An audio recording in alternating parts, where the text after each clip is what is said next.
Croyez-vous que ça devrait être un enjeu de la prochaine campagne électorale?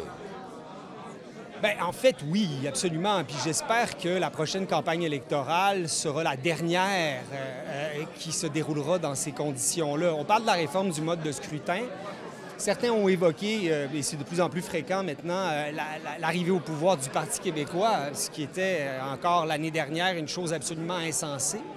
Le Parti québécois caracole dans les sondages, propose, comme on l'a entendu tout à l'heure, de se lancer dans une troisième aventure du référendum sur l'indépendance du Québec. Je crois que la question de la démocratie, qui encore une fois est évoquée dans la réforme du mode de scrutin, mais plus largement que ça, l'assainissement démocratique de toutes nos façons de faire politique au Québec devrait être mise à l'agenda lors de la prochaine élection au cours d'une assemblée constituante qui mène à l'élection d'une assemblée constituante et à l'écriture d'une constitution qui, elle, serait soumise à référendum à la population québécoise. Moi, je suis pour une accélération, accélération radicale. Je veux dire, on célèbre un anniversaire ce soir, mais 25 ans, pas de réforme du mode de scrutin.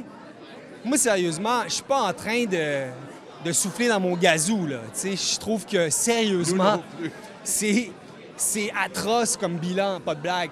Je ne jette pas du tout la pierre aux gens. Jean-Pierre Charbonneau est un homme que j'admire. C'est lui qui m'a invité ce soir. C'est pas la question de l'investissement personnel et de l'équipe du MDN qui est remise en cause.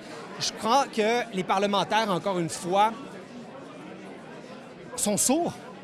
En fait, sont devenus sourds à des réclamations du peuple qui doivent impérativement être entendues, sans quoi ils vont perdre toute légitimité aux yeux du peuple. Et ça, c'est très dangereux, c'est très grave pour la suite des choses. Je pense que les parlementaires québécois, les députés, les aspirants députés doivent prendre acte de ça rapidement. Et donc, voilà, si j'arrivais pas à convaincre François Legault, j'espère que j'arrive à convaincre les gens qui m'écoutent ce soir. Et c'est essentiellement à eux, en fait, que je m'adresse. Merci infiniment de m'avoir écouté, puis au plaisir de vous voir un jour.